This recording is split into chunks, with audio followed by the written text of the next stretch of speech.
वहीं पाकिस्तान की सारी उम्मीदों पर सऊदी अरब ने पानी फेर दिया। मिस्र और लेबनान जैसे देशों को भी सऊदी अरब ने आर्थिक मदद देने से इनकार कर दिया। दशकों से सऊदी अरब आर्थिक संकट में फंसे मुस्लिम देशों का मसीहा बनता रहा है और मुस्लिम देशों को आर्थिक मदद के तौर पर बिना शर्त मोटी रकम देता रहा है। मतलब यह कि जिस भी देश पर कोई आर्थिक संकट आया, सऊदी अरब ने उसकी खाली झोली भर दी।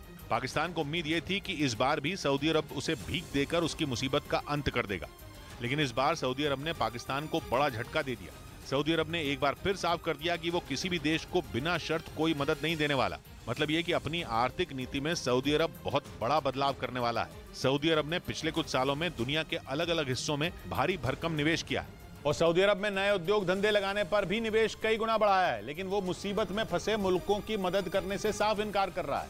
वो भी तब जब यूक्रेन में चल रही जंग के कारण उसकी अर्थव्यवस्था को तगड़ा मुनाफा हुआ है। क्योंकि कच्चे तेल का सबसे बड़ा एक्सपोर्टर देश सऊदी अरब जंग के बाद से ही आर्थिक नीति बदलने में लगा है। जंग शुरू होते ही कच्चे तेल की कीमतें आसमान छूने लगी थी। कच्चा तेल एक्सपोर्ट करने वाले देशों के लिए ये वक्त तगड़ा मुनाफा कमाने वाला रहा। पिछले साल सऊदी अरब का बजट सरप्लस 2800 करोड़ डॉलर रहा, यानी भारतीय रुपयों में करीब 2.25 लाख करोड़ रुपए। अगर किसी देश की कमाई उसके खर्च से ज्यादा हो तो उसे बजट सरप्लस कहते हैं, और इतना बड़ा बजट सरप्लस किसी भी देश की समृद्धि की निशानी है। ऊपर से ये मुनाफा सऊदी अरब ने उस वक्त कमाया जब आधी से ज्यादा दुनिया आर्थिक संकट के मुहाने पर खड़ी दिख रही थी। लेकिन सऊदी अरब के क्राउन प्रिंस मोहम्मद बिन सलमान ने ठीक उसी वक्त अपनी आर्थिक नीति में बहुत बड़ा बदलाव कर दिया।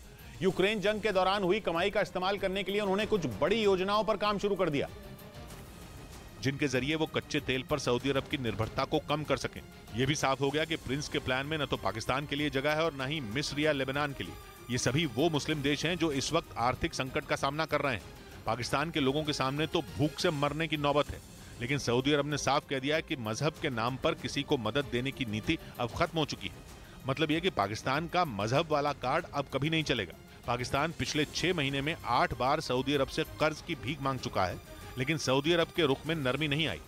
उधर अमेरिका में व्हाइट हाउस की तरफ से साफ किया गया कि वो ट्विटर पर ब्लू टिक के लिए भुगतान नहीं करेगा। व्हाइट हाउस अमेरिका के राष्ट्रपति का आधिकारिक निवास और दफ्तर है, जहां सैकड़ों कर्मचारी काम करते हैं। व्हाइट हाउस की तरफ से बताया गया कि अगर कोई कर्मचारी अपने ट्विटर अकाउंट पर ब्लू टिक चाहता है तो व्हाइट हाउस उसका भुगतान नहीं करेगा। ये खर्चा उस कर्मचारी को खुद उठाना होगा। 2 दिन पहले यानी 1 अप्रैल से ट्विटर पर ब्लू टिक की मुफ्त सेवा पूरी तरह खत्म की जा चुकी है।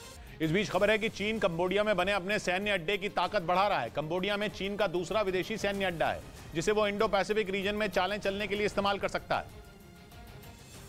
क्योंकि यूरेशियन टाइम्स नाम की वेबसाइट ने दावा किया कि चीन कंबोडिया के रीम नेवल बेस में अपनी ताकत बढ़ा रहा है। ये बेस दक्षिण पूर्व एशिया के देश कंबोडिया के सिहानुकविल प्रांत में है और ये थाईलैंड की खाड़ी के पास है। यानी रीम नेवल बेस उस